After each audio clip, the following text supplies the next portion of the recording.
علامہ اقبال علیہ رحمہ نے ایک شکوہ بیان کیا ہے ابو جہل کا، جو اس نے کعبے کے پردے کو لٹک کر کے پکڑ کر کے زاروں کے تار رو کے اللہ سے کیا ہے، اور شکوہ حضور کا کیا ہے رب سے۔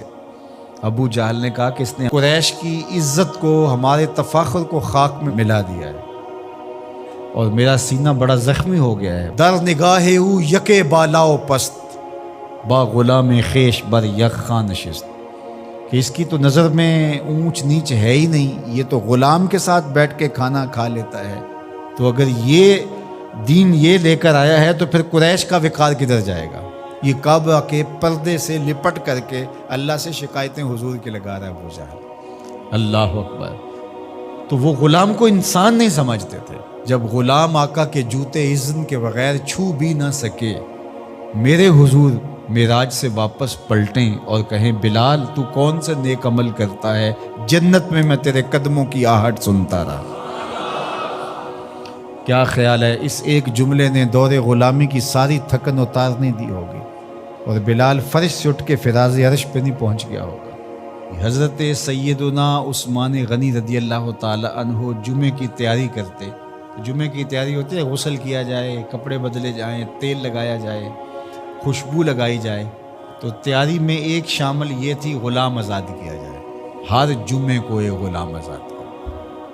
حضرت عبد الرحمن بن عوف رضی اللہ تعالی عنہ نے حضور کی دی گئی ترغیب سے زندگی میں 30,000 غلام آزاد کیے۔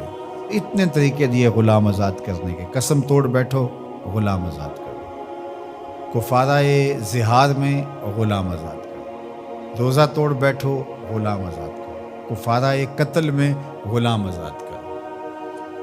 ویسے ترغیب دی تو آج دیکھتے ہیں کہ غلام نہیں ہے۔ اسلام نے اتنے طریقے دیے، کافر کو بھی آزاد کرنے کا ثواب ہے، مومن کو بھی آزاد کرنے کا ثواب ہے۔ لازمی نہیں کہ مسلمان غلام کو آزاد کرو، کافر غلام ہے تو اس کو بھی آزاد کرو، اس کا بھی تمہیں ثواب ملے گا، ایک جان کو آزاد کرنا ہے۔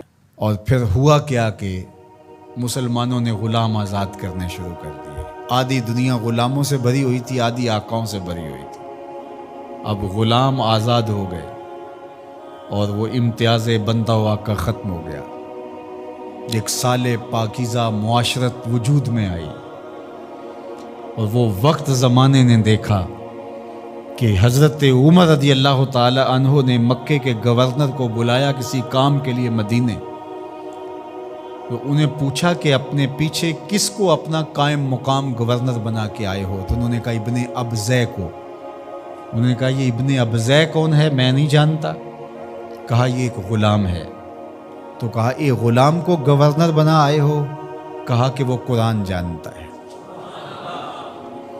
تو حضرت عمر رضی اللہ تعالیٰ عنہ نے کہا مجھے حضور کا فرمان یاد آ گیا، یہ قرآن لوگوں کو پستیوں سے اٹھا کے بلندیوں تک لے جائے گا۔